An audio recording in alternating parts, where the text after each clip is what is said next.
Ontem eu terminei aqui lendo ou escrevendo, eu escrevi para não esquecer hoje, o que eu queria continuar a falar, que é: se eu fizer isto, Caio, eu não terei nada, eu não terei nada, nada acumulado para o dia de amanhã.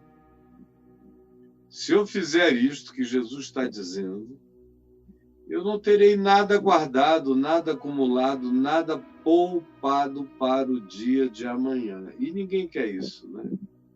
Ninguém quer, todo mundo quer ter alguma coisa guardada, todo mundo quer ter coisas sobrando, todo mundo quer ter mais do que um bem, todo mundo quer ter mais do que sustento, todo mundo quer ter dinheiro guardado. Se tornou quase que uma obrigação moral para a nossa geração. Um cara como eu, por exemplo, que não tem poupança, que não tem bens, que não tem propriedades, que não tem nada, é, é um indivíduo temerário, é um indivíduo perigoso, é um indivíduo a não ser imitado. E eu, de fato, estou vivendo assim. Na realidade, desde antes dos 18 anos, porque eu fiquei amigo dos hippies, bem jovenzinho na adolescência. E, de certa forma, o modo de viver dos hippies é, fora os aspectos de natureza de conduta moral e ética, do ponto de vista do cotidiano tranquilo, é extremamente parecido com o modo de viver de Jesus e dos seus discípulos. Como eles não levavam com ele mulheres, esposas, filhos, nada disso, eram homens peregrinando, eles caminhavam com aquela leveza, com aquela despreocupação com a qual os meus amigos hippies da minha adolescência caminhavam. Então, de certa forma, eu fui influenciado por Jesus através dos hippies. Aí eu me converti aos 18 anos. Casca grossa em muitos aspectos, rodado mais do que gente de 40, 50 anos em muitos outros aspectos. As pessoas me viram converter-me e eu recebi muitos conselhos de gente que me mandava não ser como meu pai. E o meu pai era o oposto. O papai era um homem que tinha tido bastante, tinha tido muito. Para os padrões lá do Amazonas, ele chegou a ser considerado o segundo homem que mais bens possuía no Estado. Aí depois perdeu praticamente tudo no golpe militar, depois começou a ganhar tudo com uma rapidez enorme no Rio e em Niterói, depois se converteu e entregou tudo que tinha para os outros e disse: eu não quero mais não. Eu vou viver de um salário mínimo, estourando 2, eu não vou precisar mais disso. E eu fiquei com muita raiva, porque agora, a essa altura, eu estava cheio de amigos ricos e amigas, filhas de homens milionários, barcos, iates, carros, mansões. Eram assim os meus amigos. Continuava amigo dos hippies, mas eu passava lá, dava um beijo, como é que é, gente boa, tudo legal, manda ver e tal. E, ó, para casa da moçada que tinha muita grana. E meu pai tinha resolvido virar hippie. Aí pronto, para mim foi um horror, uma raiva enorme. Eu não consegui entender, foi traumático para mim, foi pesado. Não só para mim, mas eu acho que, de certa forma, especialmente para minha irmã Sueli, que também já estava acostumada com uma vida muito mais tranquila e comedida no passado, agora, de repente, a gente vai viver do nada. Tinha nada, nada, nada, nada para o dia de amanhã. Se a galinha pusesse ovo, haveria ovos. E se desse para comprar arroz, era ovo com arroz, e no dia seguinte arroz com ovo, o macarrão com arroz e no dia seguinte macarrão com ovo. E era assim. E no Amazonas não tinha nem presunto naquele tempo. Era difícil encontrar qualquer coisa. Então, era salsicha, variava com salsicha. Anos.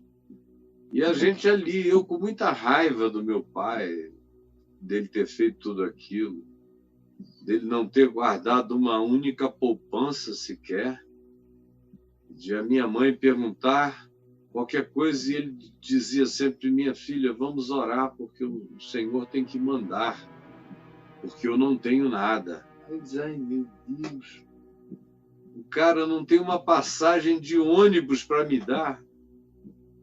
Eu ia a pé, ligava para os meus amigos, ele me pegar no meio do caminho, porque eu também não queria que eles vissem na miséria de casa que eu estava morando. Todo mundo morava em mansão. Aí, os anos passam, eu me converto, né? Com 18 anos. E aí entendi meu pai. Quando eu me converti, comecei a ler o Novo Testamento, especialmente os evangelhos, eu compreendi papai. Eu falei: não, é daqui. É assim que ele está vivendo. Ele diz que quer viver como Jesus, então ele adotou um estilo de vida insuportável, que muito pouca gente no planeta consegue escolher. O pessoal só vive assim quando não tem alternativa. Mas tendo alternativa, ninguém vive desse jeito, ninguém escolhe esse modo de vida do meu pai. Isso aqui não faz sentido. Foi por isso que eu ontem escrevi a sua pergunta. Eu vinha falando de como Jesus tinha advertido contra a avareza. Falei das heranças e de como elas costumam dividir famílias e provocar ódios. Está tudo no programa de ontem. Quem quiser achar, está fácil aí no YouTube. O programa com a data de ontem, mensagem de ontem. Jesus disse que é uma coisa muito difícil o homem entender que a vida dele não consiste na abundância de bens que ele possui. Que coisa mais complicada a gente deixar de ranquear, de categorizar, de medir as pessoas pelo acúmulo de bens que elas possuem. Então, Jesus contou aquela parábola do homem que já era rico, ficou mais rico ainda, aí disse: bom, eu não tenho onde guardar tudo o que eu produzo.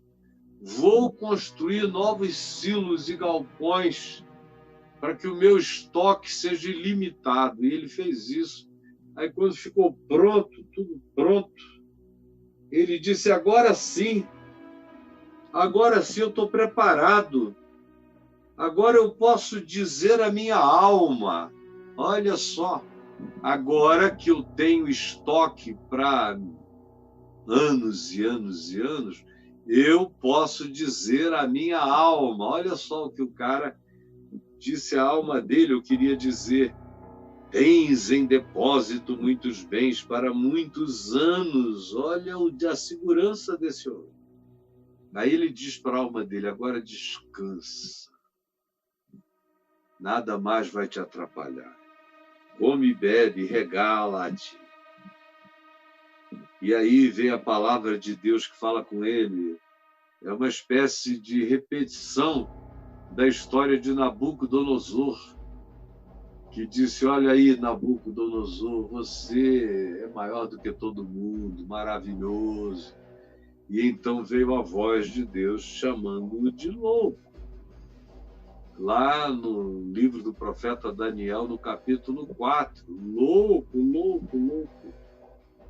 E aqui Jesus transforma a história de Nabucodonosor numa parábola pequena, mas dizendo a mesma coisa. Louco, esta noite te pedirão a tua alma, E o que tu tens preparado para quem será?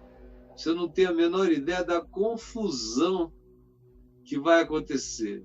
Não só você não tem para quem entregar sua alma, não tem, porque você não preparou o seu conforto na eternidade. Você só preparou o seu conforto para um tempo e espaço, para a história, para o aqui e agora. Na eternidade, você não preparou nada, você está em estado de mendicância. Na outra dimensão, você não preparou nada para depois. Você concentrou tudo aqui. Louco, você é totalmente louco, você não sabe que aqui passa rápido. E que é lá que você vai viver toda a sua existência. Ela tem uma natureza eterna e é lá que você vai viver e é lá que você tem que ter o seu conforto, o seu tesouro. Louco, você é louco. Essa é a coisa mais básica de se aprender. Não te ensinaram isso ou você não quis guardar. Hoje vão te pedir a tua alma e o que tu tens preparado, tudo isso. Para quem será? Para o Marcelinho, para o Antônio, para o Alfredinho, para o Diguinho, para todo esse pessoal, esses teus filhos, teus netos, teus genros, tuas noras, que vão brigar, se matar, se decepar, se canibalizar pelos teus bens, e você não vai ficar nem sabendo, isso tudo vai ser destruído, acabado, como acontece com todo mundo, e ninguém quer reconhecer. Todo mundo repete a mesma história que termina sempre do mesmo jeito. Aí foi quando eu disse, bom, eu tinha muito a falar, mas eu vou parar por aqui. Fiz umas aplicações do que eu estava dizendo e disse, a sua pergunta é essa. Caio, se eu fizer isto, eu não terei nada guardado, acumulado, protegido para o dia de amanhã. Como é que você me dá um conselho tão louco desse? Bom, primeiro, o conselho não é meu, é de Jesus. Essa é uma loucura de Deus em Cristo, dizendo que não é um bom negócio investir tudo que a gente tem no aqui e no agora, porque eu não consigo levar daqui e de agora nada comigo para a dimensão para onde eu estou indo em pouco tempo. Dentro de pouco tempo eu estou indo. Se você estiver vivo, você vai ouvir dizer algum dia, o Caio morreu. Significa o quê? Que o que eu não tenho vai ficar aqui e que aquilo que eu tenho de verdade vai seguir comigo. Aí você diz, e o que você tem de verdade, Caio, que não está aqui? O que eu tenho de verdade que não está aqui é essa fortuna extraordinária que eu carrego aqui. Aqui, meu amigo, se você pudesse ver o meu tesouro, o meu depósito, o que tem guardado aqui pela misericórdia de Deus, pelos perdões eternos que eu tenho recebido, se você pudesse ver a grandeza dos tesouros que me habitam e que vão seguir comigo e que ninguém vai ver. Eu posso ser cremado, isso não atinge o meu tesouro, porque ele não é suscetível a ser destruído por nenhum fogo.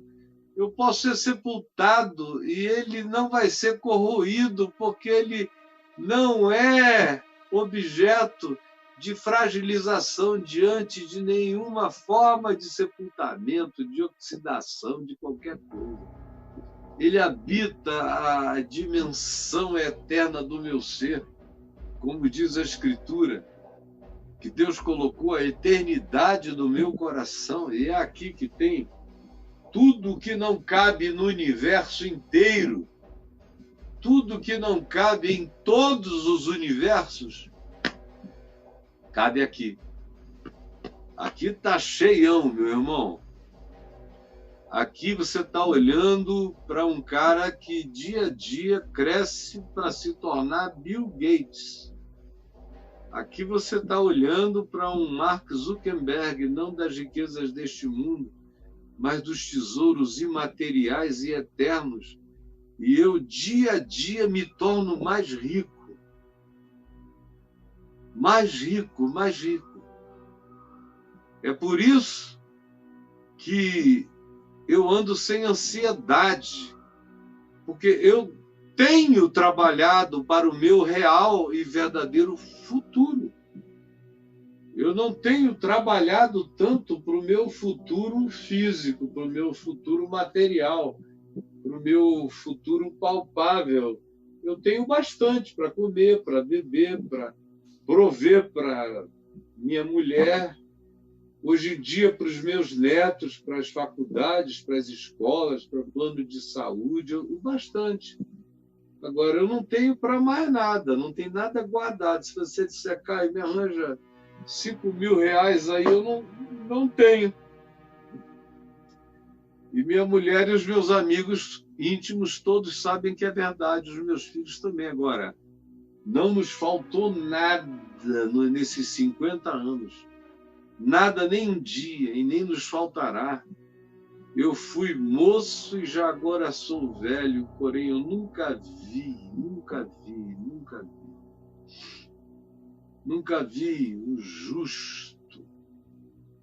o justo em estado de passando fome, e nunca vi também a sua descendência mendigando o pão, nunca vi, nem verei, porque há essa promessa agora.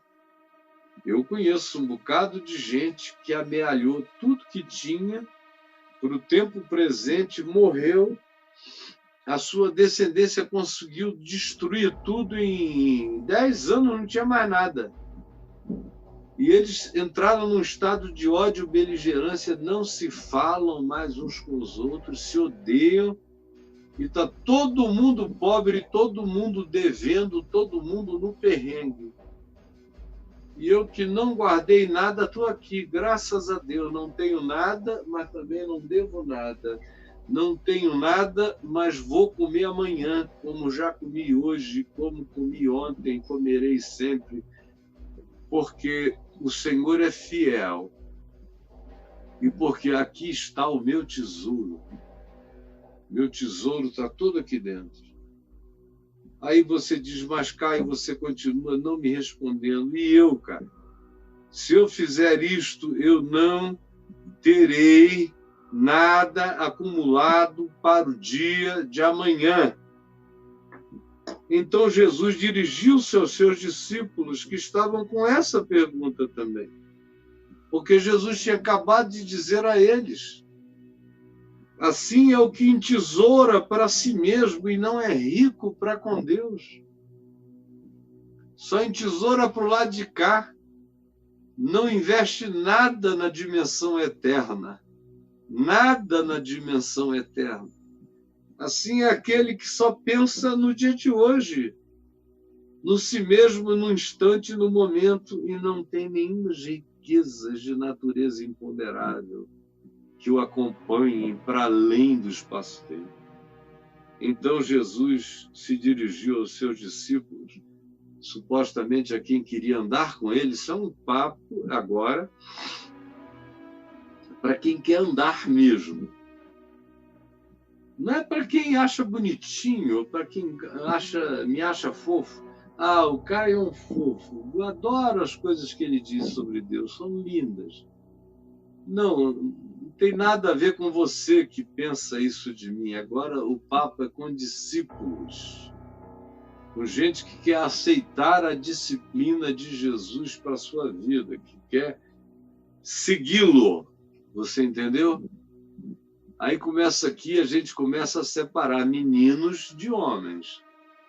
Aqui acaba a brincadeirinha, e aqui começa a jornada de gente que tomou decisões cujas raízes estão plantadas na eternidade. Aí ele diz aos seus discípulos: por isso, por causa disso, por causa desse conceito, por causa do que vocês ouviram o Caio pregar ontem, e por causa do que vocês guardaram como pergunta para hoje, por isso, por esta razão, por aquelas pré-compreensões estabelecidas, ditas e faladas nos dias de ontem, por causa daquilo é que eu vos advirto, para quem quiser desistir. Ou para quem disser, não, para mim não dá. E o que ele diz? Que razão é essa que produz essa advertência? Que advertência é essa? É esta: não andeis ansiosos pela vossa vida. Meu Deus, nada é mais recorrente no planeta Terra do que a ansiedade. Os transtornos de ansiedade por causa da vida. O que eu vou comer? O que eu vou beber? O que eu vou ter para mim? O que eu vou guardar? O que eu vou amealhar? Como é que vai ser a minha vida depois dos 65, 70? Quem é que vai me ajudar? Alguém vai me ajudar? Eu vou morrer na pobreza?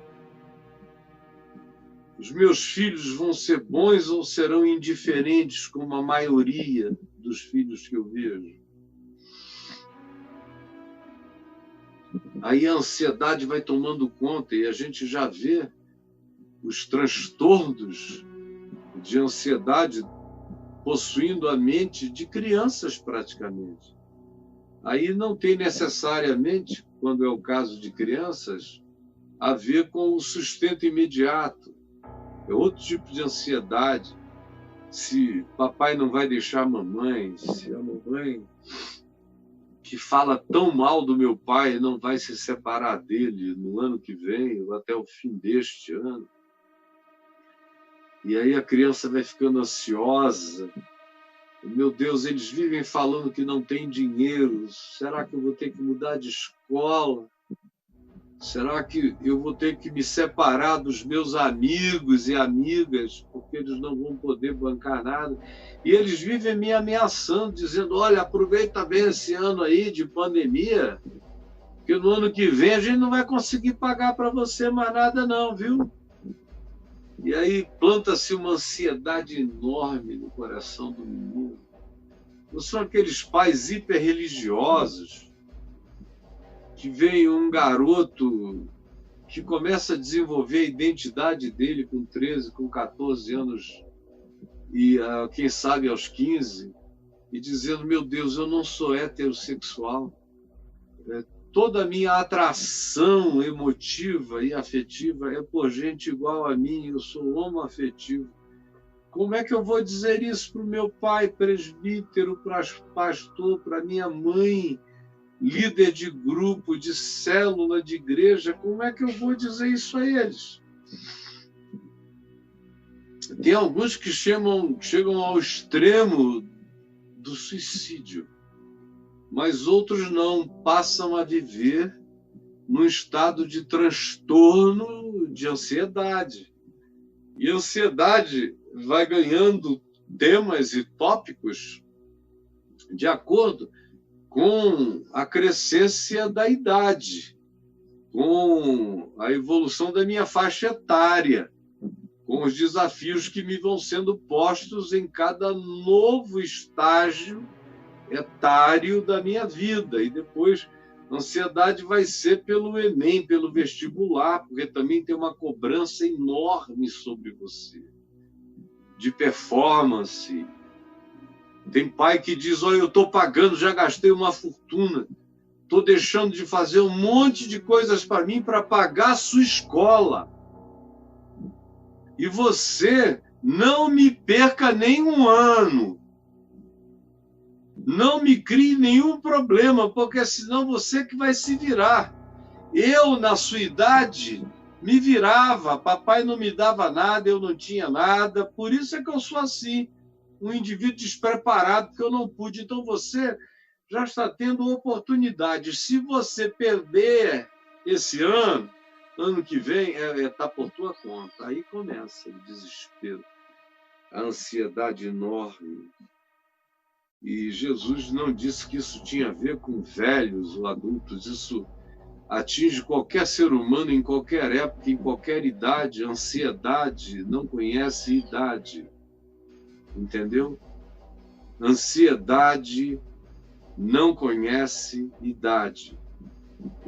Por isso, ela se instala na vida do adolescente ou até da criança, tanto quanto na existência dos idosos, porque a ansiedade não conhece idade. Por isso Jesus diz: não andeis ansiosos pela vossa vida. No texto de Mateus 6, ele diz: não andeis ansiosos por coisa alguma. Aqui é a mesma coisa, é pela vossa vida, porque fora da minha vida, o que eu tenho mais para viver a não ser a minha vida, né? Coisa alguma. Não andeis ansiosos pela vossa vida. Por exemplo, quanto ao que haveis de comer, o pior não são aqueles que dizem: meu Deus, eu vou comer amanhã? Será que amanhã eu vou comer? Hoje é o meu último dia de dinheiro, amanhã eu vou comer? Nessa pandemia ou nessas circunstâncias? Esses estão ainda com uma ansiedade que cabe no nível da preocupação natural de qualquer ser humano. Agora, tem aqueles que dizem: ai, meu Deus, quando será que eu vou comer de novo? Aí você pensa num prato de... se você for comprar num restaurante, ele vai custar R$400, R$500. São pessoas que não estão pensando em matar a fome. São pessoas que estão querendo saber que qualidade de comida elas vão comer. São aqueles entes insuportáveis, porque um cara que, ao invés de ficar grato só porque vai conseguir comer amanhã, fica preocupado porque não sabe a qualidade da comida que ele vai comer amanhã. Esse aí já morreu e não está sabendo.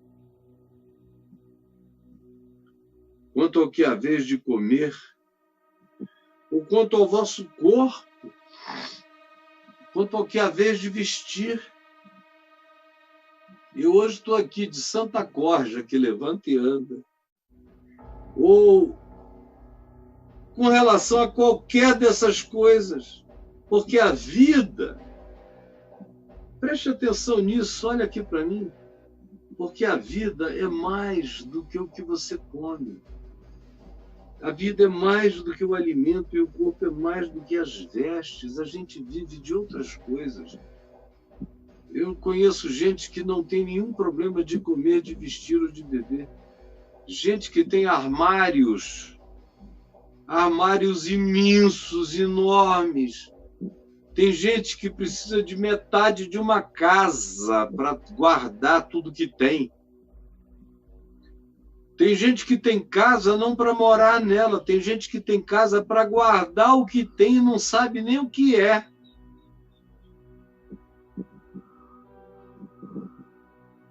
E depois você pergunta: escuta, cadê a fulana? E um amigo teu diz: cara, ela está internada de tanto remédio que ela está tomando para ansiedade, angústias, transtornos diversos, medos.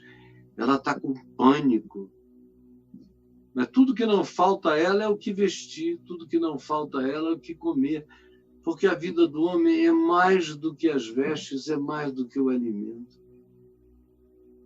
Por outro lado, você sabe de pessoas que não sabem o que comerão amanhã, nem o que vestirão, mas estão felizes hoje. Aproveitam o dia de hoje, se tratam bem com o pão que tem hoje, com a água de hoje, com o café de hoje, com um suquinho simples de maracujá. Hoje é o dia. E são pessoas que não têm cultura nenhuma, mas sabem que hoje é o único dia disponível que elas têm. Estão vivendo por inteiro o dia de hoje. É gente que existe como se fossem aves dos céus, que não semeiam, nem ceifam, nem ajuntam em celeiros, porque sabem que, assim como as aves não passam fome, você não vê uma ave no meio do voo cair de fome. Eu já vi aves caírem num galho, porque estão velhas, e é uma raridade. A maioria procura um cantinho aconchegante para partir. Você já viu uma ave voando e caiu porque não aguentou a fome até a próxima árvore onde iria comer? Você não viu. Tem seres humanos assim que sabem que vão alcançar a próxima árvore, que confiam que haverá meios, que haverá surpresas, que haverá milagres, que haverá celeiros de Deus em algum lugar para mim. São pessoas que sabem que o Pai Celeste as sustenta. Isso é que faz toda a diferença. Essa é que é a diferença. Essa é que é a diferença, gente que sabe que o Pai Celeste as sustenta, e gente que não sabe, não crê e não conta com nenhum recurso da misericórdia surpreendente de Deus na sua vida. Esses são os infelizes, mesmo quando possuem tudo. Sem falar naqueles que ricos se suicidam, você não vê? Gente que não sabia aonde enfiar dinheiro, aonde atochar dinheiro é a palavra. Aonde meter dinheiro. Aonde suporitorizar dinheiro. De tanta grana que tinham e metem uma bala na cabeça ou tomam uma overdose. Porque a vida é idiota, não faz sentido para eles. Por quê? Porque a vida do homem é mais do que o alimento. E o significado da existência humana é mais do que grifes e vestes. É mais do que o que você possui. E esses que entenderam isso são aqueles que sabem intuitivamente que a vida deles, para Deus, vale mais do que a vida de pássaros. Se Deus cuida de pássaros, por que Ele não cuidará de mim? Essa é a lógica natural dessas mentes inteligentes. Se Deus cuida de pássaros, por que Ele não cuida de mim? Se existe para pássaros continuarem, existirá também para eu sobreviver. Por isso eu confiarei, eu não andarei ansioso, eu farei a minha parte, eu farei o meu trabalho, e o farei sem nenhuma ansiedade. Meu patrão pode estar dopado de tanta ansiedade e angústia, milionário sem saber onde bota o dinheiro dele. Eu, todavia, trabalharei para ele sem nenhuma ansiedade. Roçarei o gramado dele em paz, porque a vida é mais do que o alimento, e o corpo é muito mais do que as vestes. E aí vem outra pergunta extraordinária: qual de vós, por ansioso que esteja, pode acrescentar meio metro à caminhada da sua vida? Você que está aí com seu dinheiro, seu recurso, seu bom emprego, você que se acha um cara e até garbosamente diz: eu dou muitas graças porque eu faço parte daqueles 5% da humanidade. 5% da humanidade, e falam isso com uma felicidade enorme. porque os outros 95% estão sendo atochados no traseiro, passando desgraças horrorosas. Horrorosas pela vida. Você está muito grato que você não é um deles, não é? Mas também não tem nenhuma solidariedade em relação a qualquer deles. E, ao mesmo tempo, vive essa ilusão de que, por causa disso, por causa do que você soma, por causa do que você empilha, você está mais seguro do que ele, bobinho. Cara, você não pode garantir 4 palmos, que é meio metro mais ou menos, 4 palmos ao curso da sua vida. 4 palmos. 1, 2, 3. Não dá nem 4 aqui. Deixa eu começar daqui, ó. 1, 2, 3 e uma chave. E o que Jesus está dizendo é: você não consegue se garantir, nem mesmo em meio metro. Você pode cair agora aqui, cara. Você não tem sob o seu controle meio metro de jornada. Você entendeu? Você não tem sob o seu controle meio metro de jornada. Você não tem. Não tem. Eu poderia virar para trás aqui agora e nem terminar de virar. Cair aqui. Aí todo mundo ia dizer que live desastrosa, iria sair no Jornal Nacional. Pastor Caio, o reverendo Caio, fazendo uma live, virou para o lado e caiu morto. Porque eu não banco nada, e sei que não banco. E olha, não tem nada melhor do que saber que a gente não se garante em nada, sabe por quê? Dá uma tranquilidade. Quando você aprende a continuar vivendo, sabendo que nada daquilo decorreu do fato de que você se garantia, mas decorreu do fato de que uma misericórdia invisível te trouxe até aqui, dá uma segurança, dá uma tranquilidade sem palavras. O que vocês podem fazer? Acrescentar meio metro ao palmo da vida de vocês? Quem é que pode? O Bill Gates pode comprar o que a mais? Ele pode comprar ficar morto num respirador, mas não pode comprar ficar vivo num respirador.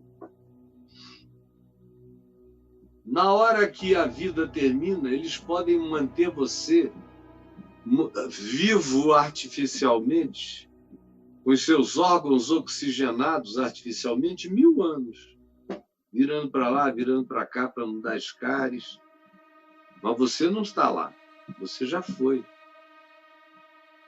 Não é mais vida o que você tem ali, é só corpo. E você pode estar vestido com uma roupa da Gucci, mas é só corpo. Não é vida. A vida não depende disso. E aí eu quero concluir com uma última pergunta de Jesus para nós hoje.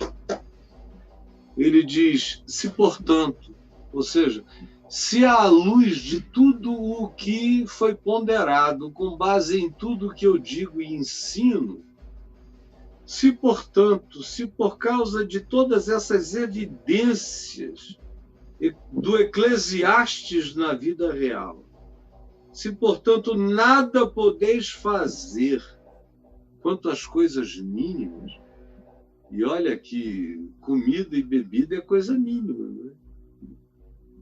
Mas se vocês não podem dar conta nem de coisas mínimas, nem garantir coisas mínimas, vocês não podem garantir nem meio metro de vida a mais.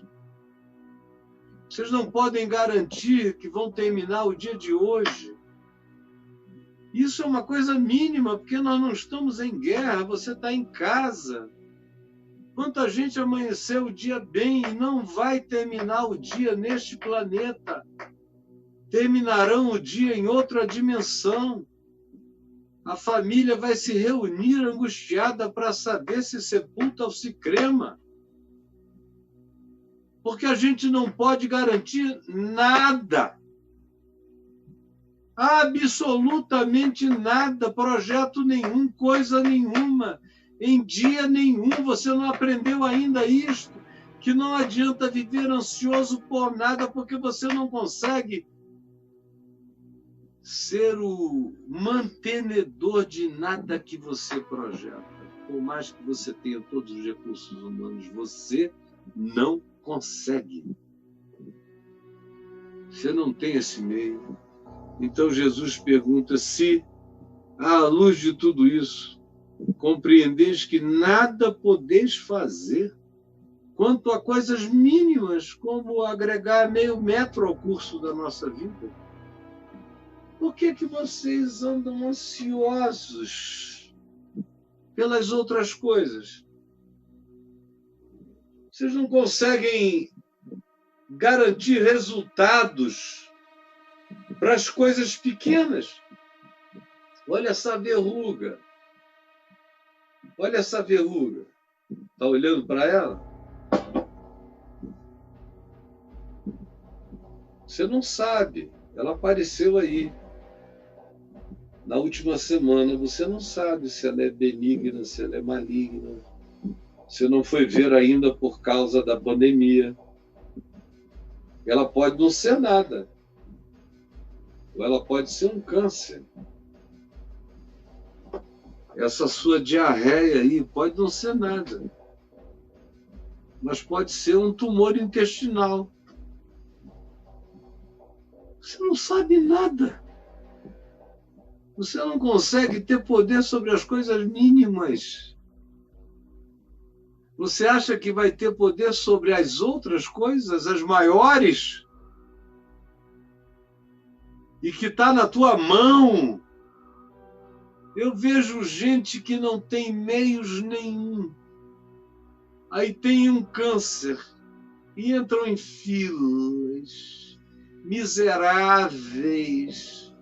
Quase desmaiam nas filas até que depois de meses a operação é marcada, a pessoa faz a cirurgia, fica se recuperando em casa e depois de uns meses me visita e me diz: olha, pastor, eu vim aqui pedindo a você que faça uma oração de ação de graças porque eu fiquei completamente livre do meu câncer. Conheço outras que têm o mesmo câncer, viajam para o exterior, vão se tratar nos maiores centros do mundo e a gente ouve uma notícia, ou liga para o filho ou para um parente: escuta, como é que está o fulano? Aí ouve aquela notícia: ah, pastor, está mal, eu não sei nem se vai dar para ele voltar para morrer no Brasil.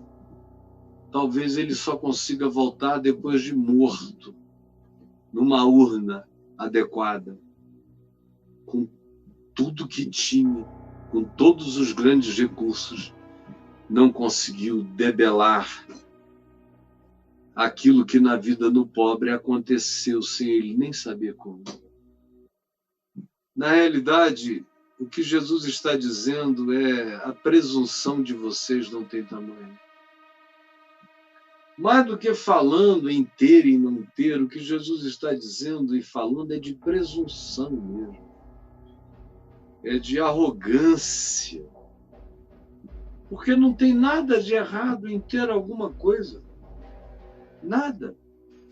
Nada de errado. Jesus mesmo se serviu dos que tinham para o dia de amanhã. Lucas 8 diz que ele foi servido por mulheres ricas que o acompanhavam desde a Galiléia.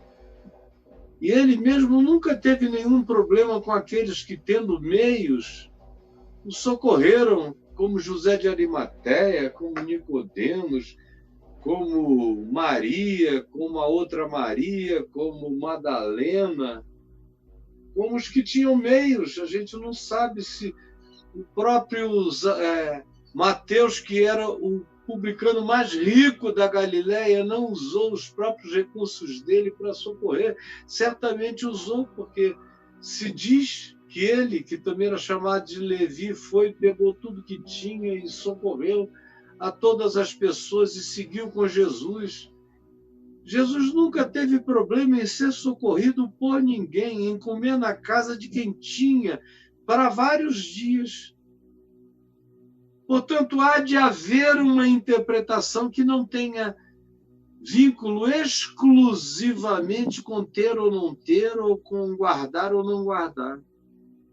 O que Jesus, de fato, está falando aqui é da falta de fé, é da presunção, é da arrogância que pensa que a nossa garantia pode estar posta naquilo que a gente guarda e acumula, quando na realidade não está. E não transforme isso num engano para a sua vida, porque isso adoece. Aí o cara acaba tendo que gastar o dinheiro dele todinho tratando das doenças que nascem da ansiedade. Não tem nada que produza mais doença do que a ansiedade. Ansiedade produz câncer, ansiedade produz doença de pele, ansiedade produz doença psicológica de vários tipos, ansiedade diminui a inteligência, ansiedade destrói relacionamentos, ansiedade é você sabe o que? É um horror. É um horror. E Jesus está dizendo, a gente só vence a ansiedade com fé. A gente vence e só vence a ansiedade com confiança, sabendo que o seu Pai Celeste cuida de ti e te sustenta. Agora, o problema é esse. Você me perguntou aqui no início, e se eu fizer isto que você está sugerindo, que eu sugeri ontem, que Jesus sugeriu, eu não terei mais nada para guardar e acumular para o dia de amanhã. Aí eu te respondi que o problema não é esse. O problema não é ter ou não ter, o problema é como você tem. E como você também não tem. O problema para quem tem é o mesmo, e para quem não tem é o mesmo, é a ansiedade. E a solução para quem tem é a mesma solução que socorre aquele que não tem, a saber, é a fé. A ansiedade é o que destrói todos. E a fé é o que pode salvar a qualquer um. Quando a gente aprende a confiar. Mas aí é uma outra história, Quando a gente aprende a confiar. Eu vou até anotar aqui. Amanhã a Marina Silva vai estar sendo entrevistada por mim aqui depois do Papo de Graça. E eu vou anotar aqui sequência.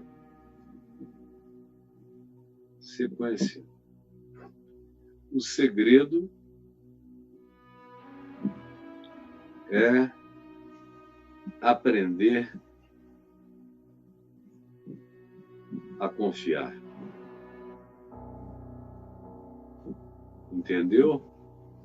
O segredo é aprender a confiar. Do verso 27 ao verso 33. O segredo é aprender a confiar. Tá bom? Jesus, que o ensino de hoje do Evangelho, na simplicidade absurda dele, tenha produzido em nós aquilo que o Evangelho produz, que é saúde. Saúde, paz, equilíbrio, sensatez, bom senso, descanso. É o que o Evangelho produz, poder para viver. Como disse Paulo, aprendi a viver contente em toda e qualquer circunstância. essa a tua solução para a vida de cada um de nós. E eu peço que tu a realizes hoje aqui, no coração de cada um desses que querem aprender a repetir com Paulo essa mesma oração extraordinária, linda. Aprendi a viver contente em toda e qualquer situação.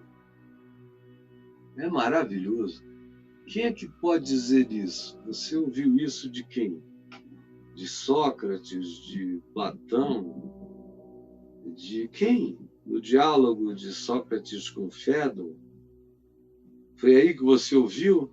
Aprendi a viver contente em toda e qualquer situação. Isso só dá para aprender se você é discípulo dessa escola de Jesus, sobre a qual eu venho falando esta semana, senão não aprende não. Tanto sei estar humilhado, como também ser honrado. De tudo e em todas as circunstâncias já tenho experiência, já vivi de tudo nessa vida. Eu também já vivi de quase tudo nessa vida. Tanto de fartura, muita fartura, como de fome. Eu não passei muitos dias de fome, mas passei alguns dias de fome. Assim, de abundância eu tenho experiência, como também de escassez.